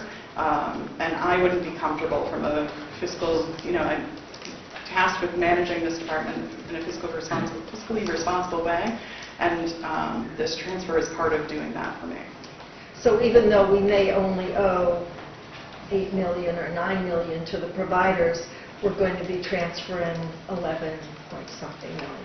Yes, so I can continue to manage the department financially through the next, hopefully, 3 months before I'll need to do another department-wide transfer. Did fiscal want to know where this money was going to and whether you needed all 11 million and why? Yes. Yes, we discussed it at length at the fiscal committee meeting. And I have some follow-up information to provide them, but we did discuss the types of providers and that it was foster care and at-home placement. Yes, we did discuss that. I think there was a general lack of understanding that the personnel funding was coming from payrolls past, and that money would lapse if we did not transfer it. I think there was a general lack of understanding of that. I think that there was a thought that we were going to use money for positions in the future, and that's not the case. If we don't transfer this money, it will lapse, and I don't think that was known. We tried to explain it, but I'm not sure that it was understood. Were you there? I was not there, Karen. So I know Mary Jane Wallner. I was in the house with her when we were on finance together. Her whole life revolves around children and children's issues. I can't believe that she didn't understand that lapsed personnel money. Maybe. I've reached out to several people on the fiscal committee to have one-on-one conversations with them and to meet with them, and I'm happy to reach out to Representative Wallner and have that conversation with her also. So I have meetings set up to hopefully further explain this. She's been putting the budget together over in the House since at least the 80s. And so I know that she has a really clear understanding about putting the entire state budget together with an emphasis on children and children's support and children's issues. So I find it really difficult to understand that she would not get lapsed payroll. Well, yeah, the commissioner isn't here to explain why such a simple concept is not understood by Mayor Jane Wallner. You'll have to take that up with Mayor Jane Wallner. I explained it. Yeah. To your point, she's done this for years, so I don't want to ask the commissioner to answer for Mary Jane. No, I'm not asking you to answer either. I'm just stating I've reached out that. to people on the committee to hopefully further explain in case it was misunderstood or the department didn't explain it in a way that they understood it. So I've reached out to several people, not Mary Jane specifically, but a couple other people on the committee. Yeah.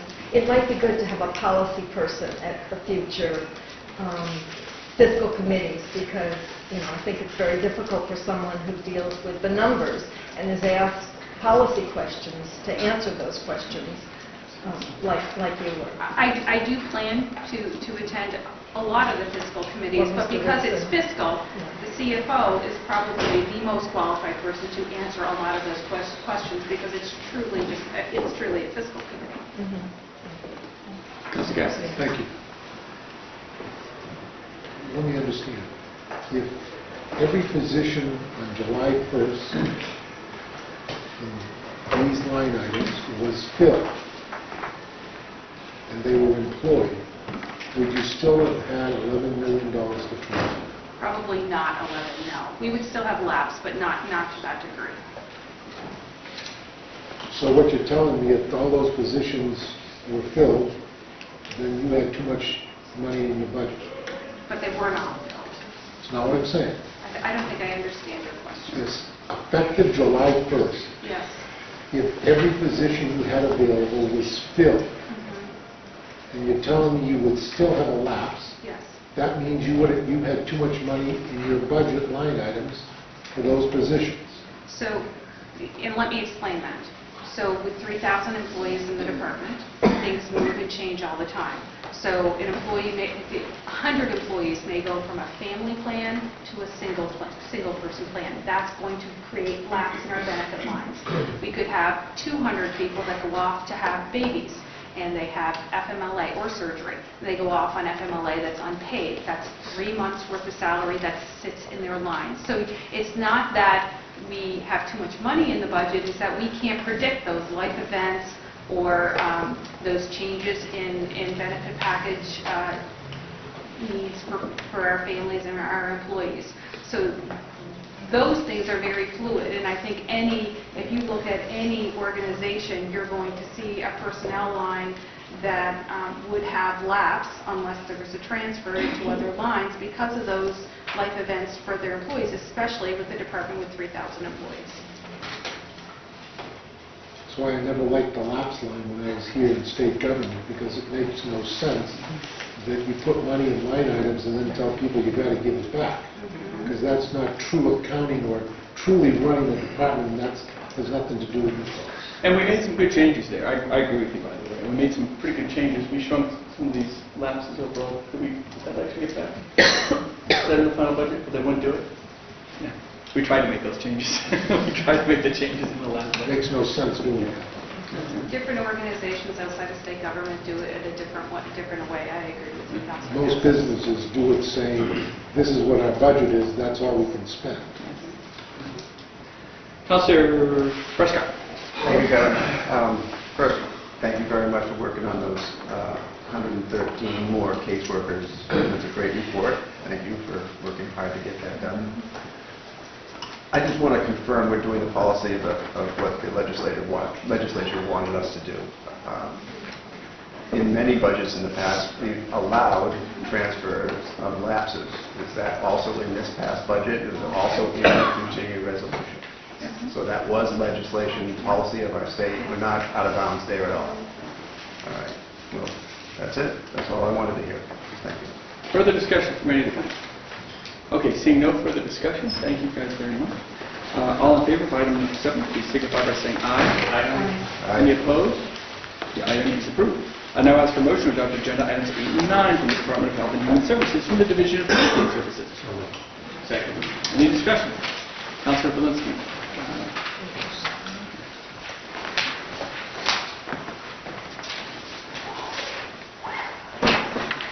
Hello again, number 9. Yes. The sole source contract. Why is this sole source? I know that there's a provider support for doing it that way. Could you give us background on it? When we apply for federal grants like this, we have to identify our partner before we apply for the grant. Elliott Hospital does a good amount of the majority in the state of maternal opioid work with infants, and they were a logical partner for us, but we had to identify our partner before we applied. To follow up, when you're in that circumstance where you have to identify in advance, is there even an informal process that you go through before the identification is made so that other providers have the opportunity to participate? There's conversations that are had. I wouldn't say that there is a informal like RFP process, but there's conversation. And really, we look at encounter data and we look at the data of what hospital provides this level of service to the majority of our clients. And the Elliott was easily someone that we wanted to partner with when it comes to this grant. Okay. Councilor Cryan.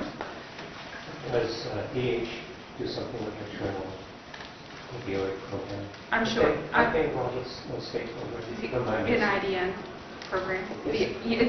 Yeah, I'm sure DH, based on their programming for intensive care, NICU, and things like that they do some of this. The opioid crisis itself, it's very prominent in Manchester, so Elliott is also getting a lot of these babies and moms that are in that area. So we thought that both from the opioid standpoint and the work that Elliott does right now in their neonatal unit, that this was the best partner for us. Further questions on items 8 or 9? Seeing no further discussion, all in favor signify by saying aye. Aye. Any opposed? The items are approved. I now ask for motion to adopt agenda items 10 and 11 for the Department of Health and Human Services from the Division of Economic and Housing Stability. So moved. Second. Any discussion?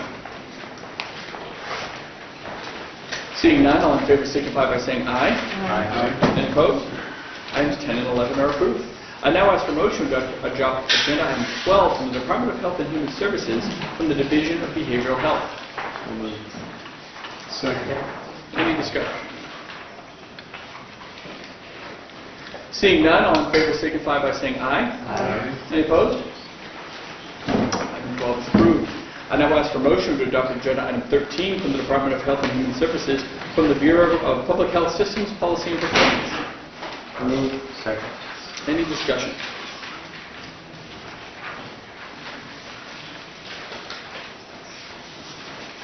Seeing none, all in favor signify by saying aye. Aye. Any opposed? Item 13 is approved. And finally, I'd ask for a motion to adopt agenda item 13A from the Department of Health and Human Services from the Division of Public Health Services. Any discussion? Seeing none, all in favor? Oh, I'm sorry, you. Okay. Almost, Council Prescott. It's just a general question. Sure. Sure. I just wanted to know, is it today we're receiving the next report from Harvard Home Visit next Wednesday? February 26th. Okay. You're going to send it off as soon as you get it, unredacted, and then... Yes, as soon as it's reviewed by the department, we can make it available to the counselors, whether that's in a breakfast meeting or individually, and entertain suggestions. Great. All right. Thanks. Okay. Thanks. Thank you. All in favor of item 13A, please signify by saying aye. Aye. Any opposed? Item 13A is approved. Moving on to our items for the Department of Transportation. I'd ask for motion to adopt agenda items 14 through 27B. I'll give everyone, I think item 19 is not used, just for the record. I'm going to give everyone a moment to review these ones. So moved. Second. Any discussion? We have a question from Councilor Gatsis on one of the items. Good morning, Commissioner.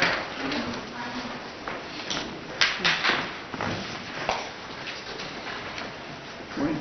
Governor, Council, for the record, Victoria Sheehan, Department of Transportation. Yes, sir. I'm sore throat.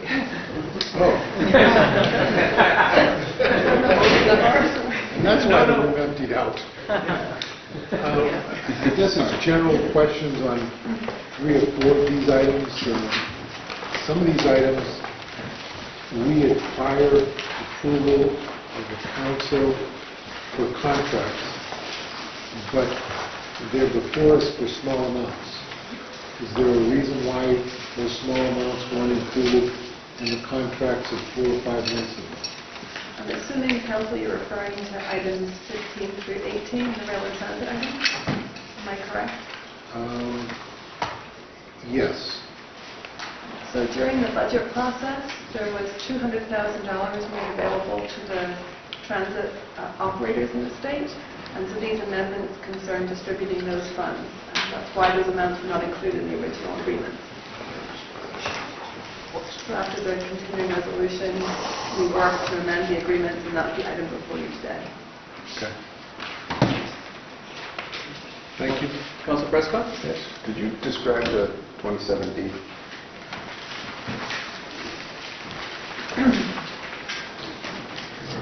So we were approached by the Capital Hotel Company. This is the second item to come before council with a request to lease some land for additional parking. They're building a new hotel as well as a restaurant at that site. This property is not surplus to the department's needs, in that in the future, should we need to reconfigure the interchange or do any work, we'd like to retain the land. So it's not currently needed with the current configuration of Exit 12. So we're leasing some of the land for parking. All right. Thank you so much. And the department retains the right to... Retain the right, and there's a clause in the leases that should we ever do an expansion project, need the land, that we could take it back at that time. Thank you. Councilor Zelinski. Same item. Are you aware of problems with this hotel company getting access to sewage? Not to my knowledge. It doesn't pertain to their arrangement with us. Thank you. Well, just for the record, I know that the town of Bow, city of Concord, are in discussions and been for a long time where the companies like Pitco and Proponent to get water. And the town of Bow is willing to pay $1 million to get that water line down to those companies. And I know that this company here, the hotel is going to have to hook up to the sewer line in Bow. So I would hope that those two communities can get together and work things out to make a lot of businesses very happy. We are familiar with those issues, but they don't pertain directly. I understand. It just happened to come up when I was taking the availability at the time. And for the record, I agree with Councillor Jackson. Well, we'll get Mayor Boulay on the back phone. See if we can work it out with him. Take him to the phone.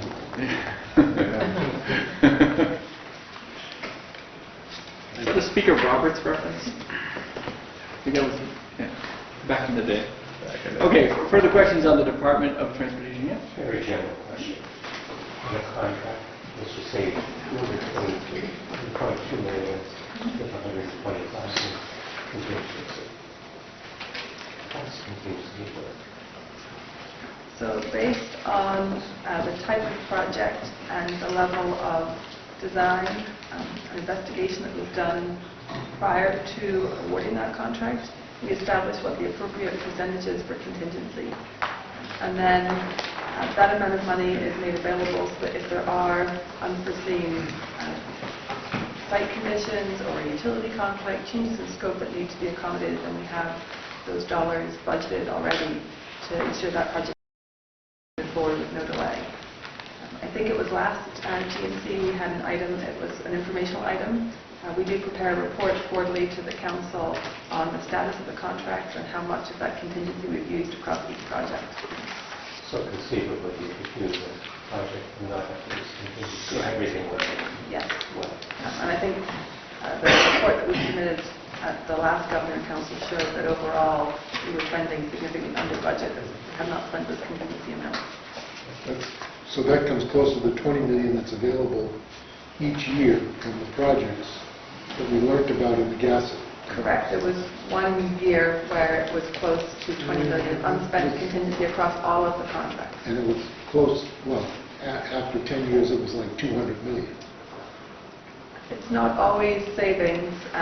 I always caution that we do have fuel adjustment language in our contracts, so should we see a significant increase in gas prices, we do have the opportunity to adjust pricing to make sure that that's taken into consideration. So we don't always have unspent contingency. Or a decrease in gas prices as we see today. Well, that's usually reflected in the bid, but yes, Councillor, you're correct. Thank you. Further discussion on any of these items from the Department of Transportation? Seeing none, all in favor of items, let me be sure I'm clear, 14 through 27B with the exception of 19, which has been excluded. Please signify by saying aye. Aye. Any opposed? Okay, the items are approved. Thank you, Commissioner. Oh, sir. Yeah. They don't get this in the mail. I didn't play it, I think, so I didn't know. First thought was legitimate, so what is this? First, I'd this is a copy of the environmental impact statement for the I-93 Exit 4A project. Which was just completed. Which we just issued a record of decision from Federal Highway in the last couple of weeks. Who is that? I apologize, Councillor. Who is that from? Is that from someone at DOT? No, I don't think from WST. I'm not sure That's who you hired to put the report. Consulting firm. Consulting firm. So did everyone get that? Yes. Oh, okay. Great. That's okay. It's deep reading, to be sure. It is a lengthy document. It is. Hence the electronic distribution is not a hard copy. But again, big congratulations on, that's a huge milestone to getting the I-93 piece really done. Finance. That's really huge. It's We're great. very excited now we can do Yeah. it. It's great. A lot of things fell into place with that. I think we voted on that. Okay, great. Thank you, Commissioner. Feel better? Yeah. Moving on to the items from the Community Development Finance Authority. I'd ask for motion to adopt agenda items 28 and 29 from the CDFA. So moved. Second. Any discussion? Any discussion? Just for full Yeah. disclosure, I disclosed the last time Penrest. For 10 years, I was executive director of Penrest, but in the last 6 years, I've been involved with You vote on the item. You still vote? Okay, great. Morning, Katie. How are you? Good, how are you? Everything good? Yep, Good. absolutely. Great, excellent. So, Oh, sorry. do you want to just tell what Penrest is going to do on the 28th? Oh, yes, absolutely. So there was an award that was made, and it will be sub-granted to Headrest, and they have some substantial renovations that are necessary to be able to provide transitional housing. And their office space as well, to do healthcare services, so combination. Thank you. Yeah. Great. Any further discussion? Seeing none, all in favor of items 28 and 29, please signify by saying aye. Aye. Any opposed? The items are approved. Good to see you. Great, thank you very much, thank you very much. I now ask for motion to adopt agenda item 29A from the Office of Professional Licensure and Certification. So moved. Second. Any discussion on item 29A? Seeing none, all in favor signify by saying aye. Aye. Any opposed? Item 29A. Senator, good to see you, sir. Wonderful to see you, Governor. Everything going well? Couldn't be better. You're keeping the ship steering straight. The sun is shining. It's a great American day. I love it. Thank you, sir. Not to be missed. Always good to see you. Thank you. Thank you. I now ask for a motion to adopt agenda item 29B from the New Hampshire Council on Developmental Disabilities. So moved. Any discussion on item 29B? Seeing none, all in favor signify by saying aye. Aye. Any opposed? The item is approved. I now ask for motion to adopt agenda item 30 from the Judicial Council. Second. Any discussion?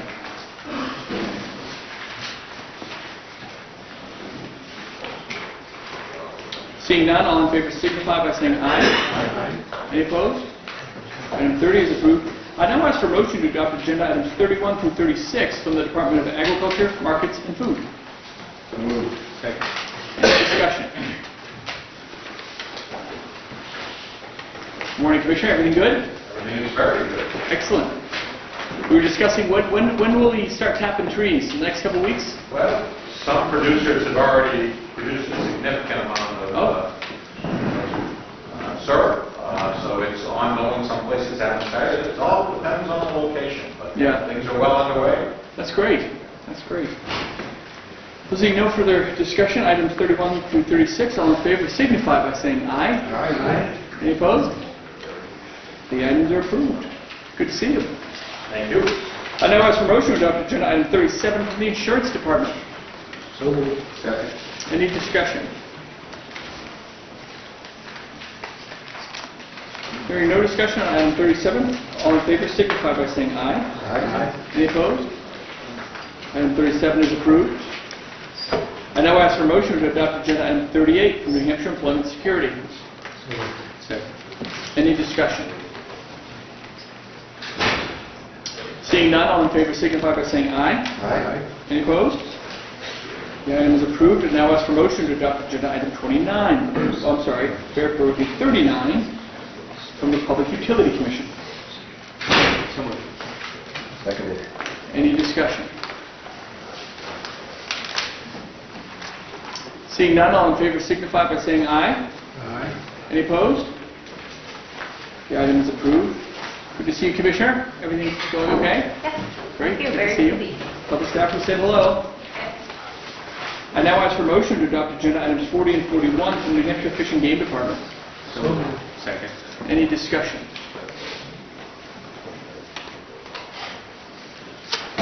Seeing none, all in favor signify by saying aye. Aye. Any opposed?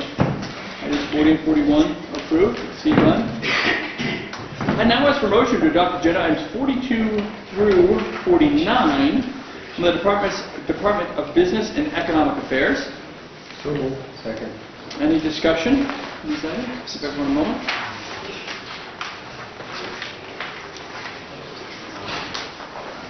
Seeing no discussion, all in favor signify by saying aye. Aye. Any opposed? The items of the BEA are approved. Now ask for a motion to adopt agenda items 50 through 56 from the Department of Natural and Cultural Resources. Any discussion? Let's see, move please.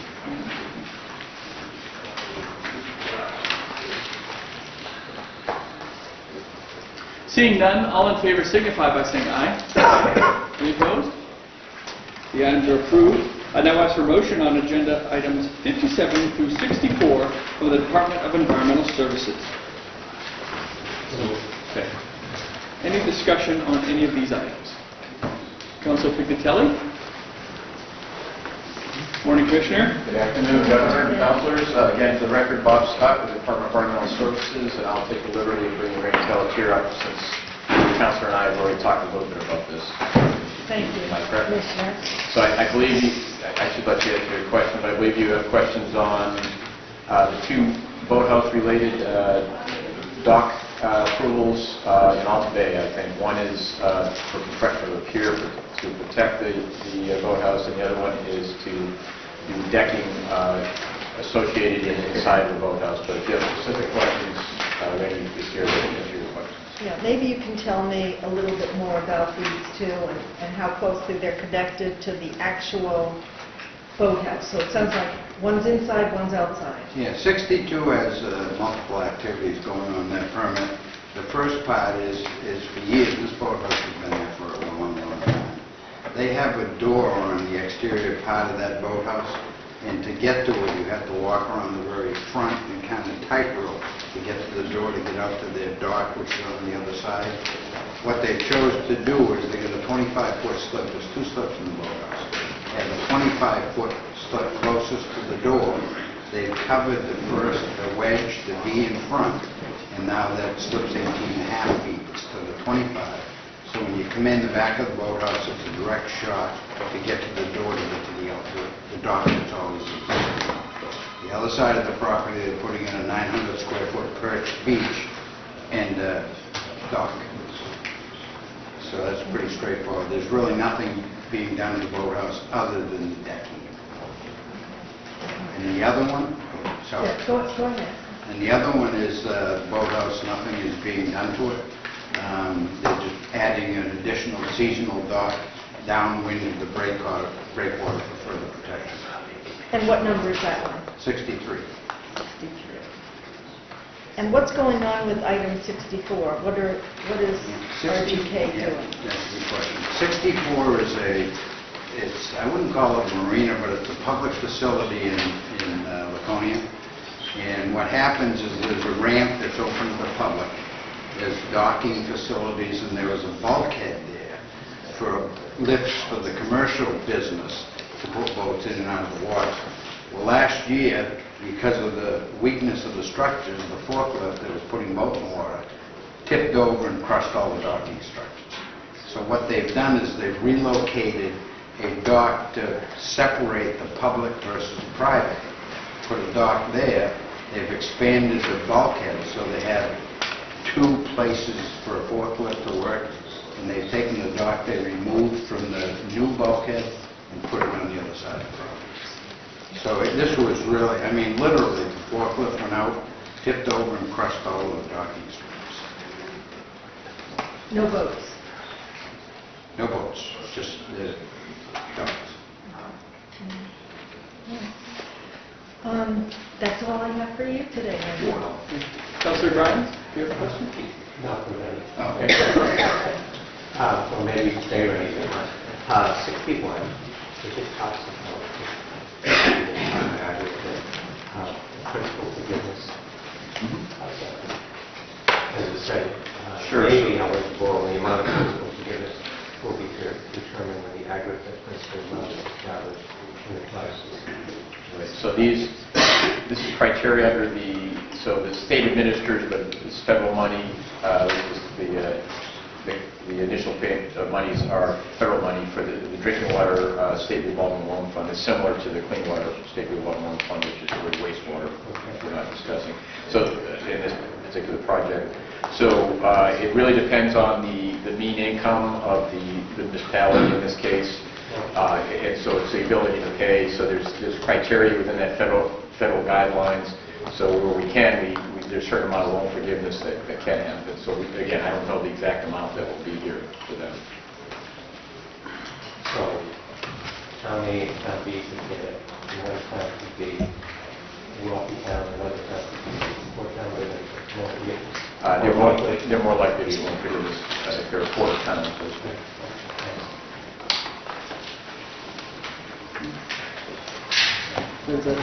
Okay.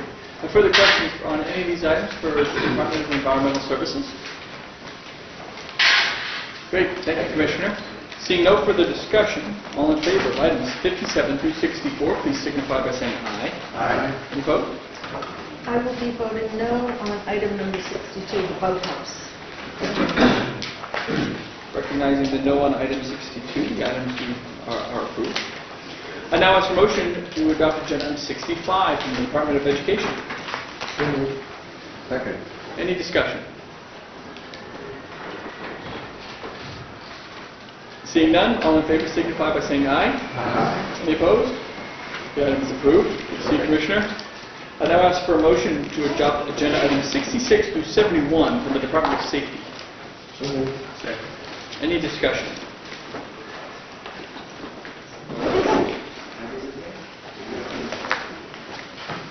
Seeing none, all in favor signify by saying aye. Aye. Any opposed? Items are approved. Thank you, sir. I now ask for a motion to adopt agenda items 72, 73, 74, and 75 from the Department of Justice. Second. Any discussion? I think Councilor Valenti has a question. Mr. Attorney General, how are you, sir? 72. 72 is a grant that you'll redistribute to various correctional facilities. Are the criteria that you'll use for the award, the sub-award, available?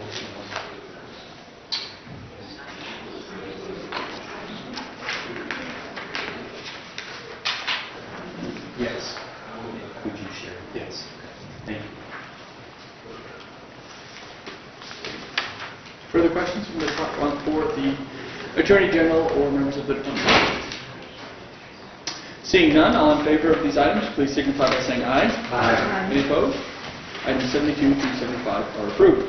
I now ask for motion to adopt agenda items 76 through 80 from the Department of Administrative Services. So moved. Any discussion on these items? Seeing none, all in favor signify by saying aye. Aye. Any opposed? The items are approved. I do not believe we have any late or tabled items yet again. We're on a roll there. That's kind of nice. And that concludes the official business for the Executive Council. Is there anything else to come before us? Councilor Piccatelli. Thank you, Governor. I just want to talk briefly about the bottled water that we find at our places all the time. So we have this water, which I think is probably fine. There is some evidence, scientific evidence, to tell us that bottled water, the plastic in the bottled water, sometimes chemicals can leach into the water, making it unsafe to drink. And I'm wondering if there's a reason why we have bottled water here and we can't use this, and maybe we can, and also the plastic, which causes our recycling and does a lot of damage when it's found in the ocean. So I'm wondering if we can think about using this one. No, I think that's a great idea. The reason I encouraged those have it, when I first became governor and I filled water up in the sink, I let it sit. It was sitting in a pitcher, and within a day, the bottom of the pitcher was covered in gook in the pipes. So since then, I tend not to drink the water out of the tap here. I think it's not contamination. I think it's suspended particles, the old pipes. We haven't had that problem lately, I can tell you that. Yes, I believe we can't do it. Technically, the House of Representatives has to do it. They're in charge of the building. We've asked them to test the water. I have to be honest, I don't know if they have, but I just have always drank it here. They did replace the faucet, I know, where I was getting my water, and it got much better. So that's the good news. But I don't know. You'd have to ask the Speaker or Terry Paff. I think he handles a lot of facilities management here in the State House. I think it's a great idea to test it, frankly. But no, we just put it out there for people for an option. Governor? Yes. We can test the water. Yeah. That'd be great. Well, again, you have to talk to them. I think it'd be great, but I'm not all right. I don't think I do. Yeah. Oh, really? Oh, okay, good. I'll let you handle that. I think it's great. Well, we just put it up for an option, but yeah. Yes, Councilor Valensky. Just before we run off, you nominated 3 justices, and we need to schedule it. Okay. Great. Well, with that, oh, yes, sir. So you're probably wondering why what is presidential tie this week? Because Monday was President's Day, and this is supposedly President's Week. And because in my district I have 4 towns that are named after presidents. I visited Madison and Jackson on Monday. Yesterday I visited Monroe, and tomorrow I will visit Jefferson. So to get my 4 presidential names, people come back and say, do I have to go to Lincoln? Because Lincoln wasn't named after the president, but I think it was named after, Lord Lincoln. Is that right? I did not know that. So have you climbed those presidents? No, I'm not climbing. I'm right, but I'm not climbing. I just went to the towns. Because I have to do Washington, Adams, and Who has Washington? You have to do Reagan, too. You have Washington. What's that? Mount Reagan. You have Mount Reagan in your district. I think you do the mountains. Yeah, I think it's Mount Pierce, too. You have Mount Pierce as well. Oh, yeah. You've probably climbed them all. Yeah, I skipped Reagan. So for the council, is we all set to have that hearing? Okay, with that, I'll let you guys figure out the... You want to do it on the afternoon of the 11th? The afternoon of our next